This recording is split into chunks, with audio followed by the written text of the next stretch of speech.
A Chinese research team brought a multi-reactor setup online. They fired up a Fat Boy reactor, spinning up to high RPMs, alongside a 5-in-1 array. During the run, a spatial anomaly appeared. Salt water from a sealed cup placed 1.5 meters away began migrating out of its container. This displaced salt water bypassed the intervening space and condensed directly onto two specific targets: the surface of an active electronic scale and the interior walls of a hollow quad pyramid. Simultaneously, the team tracked severe unexplained weight fluctuations across the active reactors as the salt water transported. Liquid migrating across an open room to condense inside an enclosed structure defies standard fluid dynamics. To account for this mass displacement, we have to look outside conventional thermodynamics. According to the Keshe framework, these phenomena are driven by engineered magnetic gravitational, or Magrav, plasma fields. To understand how these fields operate, we need to map out the specific material prerequisites, the circuit topologies, and the macrokinetic rules required to build them. Investigators frequently fail to replicate these results because they apply standard electrical engineering principles to a system that operates on an entirely different set of physical laws. The foundational step for generating a plasma field relies entirely on extreme nano-coating of bare metals. This diagram compares chemically bare copper on the left with commercial artist copper on the right. Caustic treatments simply burn the artist copper's plastic layer. It flakes off, leaving zero nanostructure. True nano-coating alters bare metal, stacking thousands of discrete, interlocking layers. In theoretical physics, this deep coating acts as a localized modifier. It generates its own powerful microgravitational magnetic field. Nano-coating is a structural engine required to alter local physics, not a surface color change. That localized field gradient is the tool used to synthesize CO2 Gans, gas in a nano-solid state. This diagram shows how the localized field of the coated plates pulls environmental carbon directly out of the air and across a saltwater boundary, fusing it with free oxygen in the water to synthesize solid-state CO2.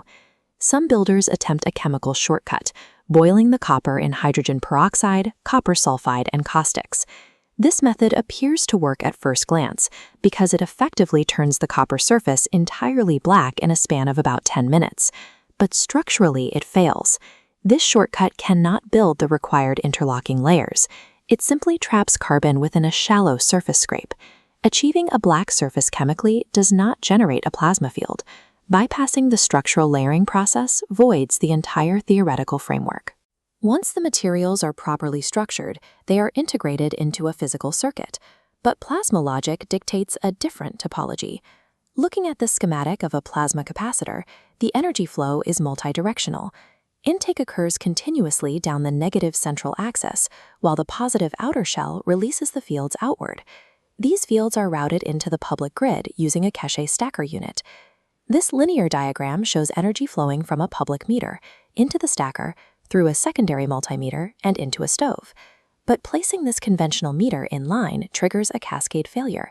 It acts as a conductor, immediately blocking all plasma transfer.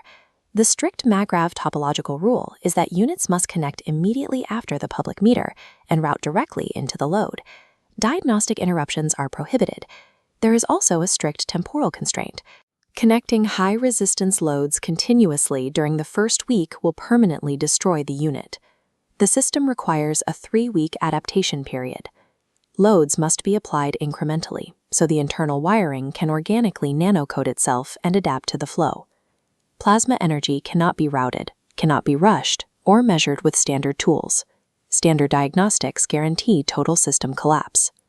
The rules governing these microfields also explain macro-scale kinetics, starting with achieving physical lift using the multi-core Fat Boy reactor.